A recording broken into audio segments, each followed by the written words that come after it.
everybody. Pastor Stan again. Going to answer another question that I've been given here recently, and you might find this of interest. The question for today is, what is the Bible about? What? What is the Bible about? That seems like huge. That's like totally huge. Yes, it is. And we're going to talk about it today. That's why I've got my coffee, because I'm going to need it. And I hope you have your beverage of choice as well. As we answer the question, what is the Bible about? Well, of course, as always, if you like this time together with us, make sure you like and subscribe and tell your neighbors about it too. They might receive a blessing as well. So what is the Bible about? Well, this is the old preacher's take on it. What is the Bible about? Now, the Bible's a big book. Look, big, huge, like, whoa, that's huge. Yes, what can you summarize it in just a few minutes? I think I can. We're going to try it. Here's what the Bible's about. Here's what I think the Bible's about. The Bible is about the creator of all that exists and his great love toward those he created. It is God's story, and it is also our story. Let me say that again. The Bible is about the creator of all that exists and his great love toward those he created. It is God's story, and it is also our story.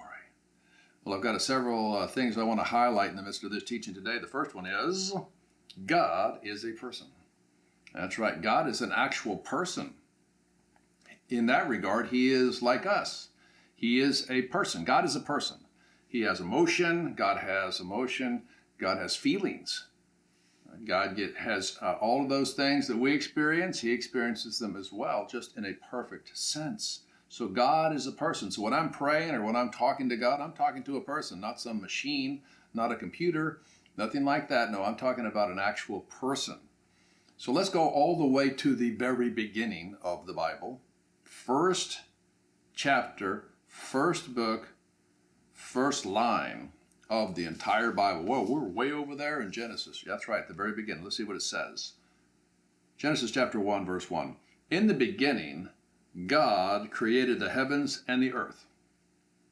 In the beginning, God created the heavens and the earth. Well, I don't know how big God is, but God, it must be like totally big, or he is so small no one can see him. He appears to be everywhere at the same time. How could a person create all of this stuff? Well, here's the thing. I sometimes am creative. Write a song or write some lyrics, maybe some music, but I'm using what's already here. I'm not creating something out of nothing. But God created everything out of nothing. He just thought it all up and made it all work. And I don't know how smart you have to be to do that and how much power you have to be, but that's like, that's top of the food chain stuff there. That is like all smart, all powerful, all knowing. God is one of a kind. God is here, everybody else down here. Quite amazing that God created everything out of nothing. So that's where we start. Then, amazingly, God creates you and me, and he creates us in a very special way. Let's look at it. Same books, chapter 1 in Genesis and verse 26. Here's what it says. Then God said, that's right, God can talk, amazing. Let us make human beings in our image to be like us. What? God said? Wait a minute, God said, let us make. What's the deal with God? Is God like one or is God more than one? Well, that's the thing about God. That's how we developed the doctrine of the Trinity. God the Father, God the Son, and God the Holy Spirit. God said, let us make human beings in our image to be like us. So we are like God in a lot of different ways. We have intelligence, we have creativity for sure. We certainly can talk, right? We can talk, we feel, we have emotion, we have all those things. So in that regard, God made us like himself. God made us like himself.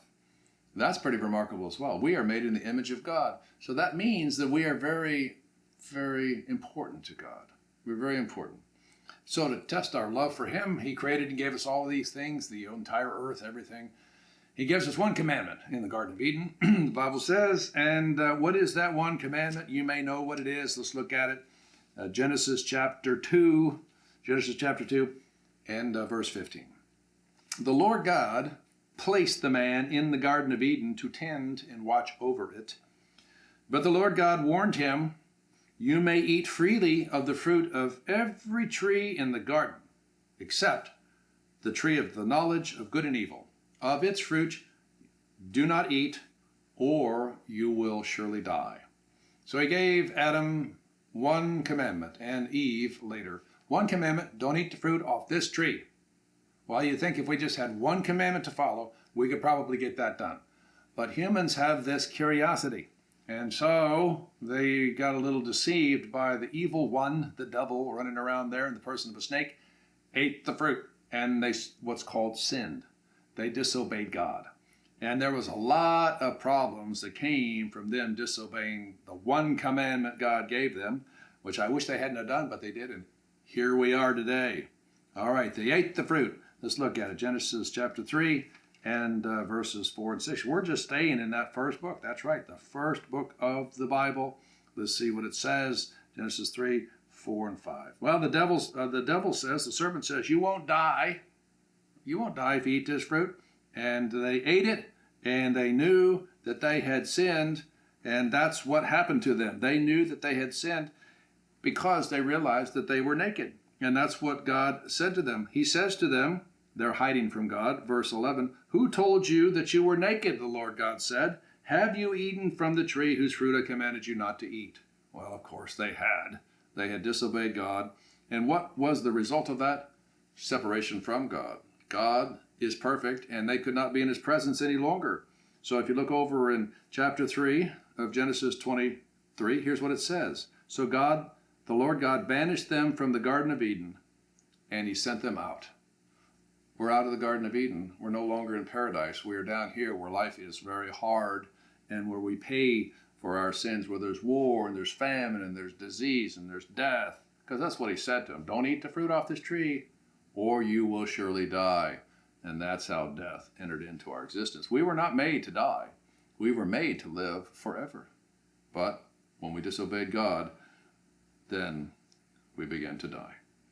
Well, here's the thing. After we get kicked out of the garden, the Lord gave us a lot of commandments. Moses, you're familiar with the Ten Commandments. You might have watched the movie on TV or something. Gave us a lot of commandments. And what this proves is that we cannot do it on our own. We cannot make ourselves right with God. We cannot overcome the disobedience of God's commands on our own. So if you don't think that's true, if you think you're a good person and so forth, then try this. Get up in the morning. Try it tomorrow morning. Get up and say, you know what? I'm not going to do anything wrong all day. I am a good person and I am going to be perfect today. Not going to do anything wrong all day long. See how long that works, right? See how long it works. See how far you can go. Well, not very far, I can just tell you. Because we live in this body that just wants to sin. It's all about me. It's all about me. And I have a hard time breaking out of that. So all these commandments, especially the ones in the Old Testament, they teach me that I need God. But God shows up, doesn't he? He does. The Bible says that God loved us so much that he's not going to let us just wander away or be lost. He's out looking for us. And so he sends his son, Jesus Christ, the Son of God, to earth to die for us on the cross. And when he does that, all the penalty that I'm supposed to get because of my disobedience to God, Jesus takes that penalty on himself. He stands in my place. He hangs on the cross. He dies for me. See, what's the consequence of death? Or of sin? Death. I sin, I die. Jesus never sinned, but he died. And what he did was, God did what I could not do. He made me right with himself. He did it himself. That's how much God loves me. And that's why the most famous Bible verse of all, probably, I think, is John 3:16. Some of you may know it, but if you don't, here's what it says. Jesus says, "For God so loved the world that he gave his only begotten Son, that whoever believes in him will not perish, will not die forever, but instead will receive eternal life." That's how much God loves us. That's how much God loved me, and that's how much God loves you.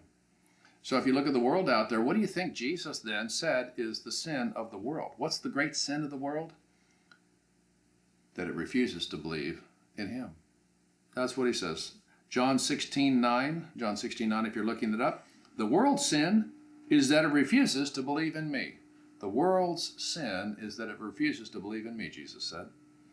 And so, everyone who rejects this great love offering from God continues in their state of unforgiveness. And on the last day, that's not good. I can just tell you that.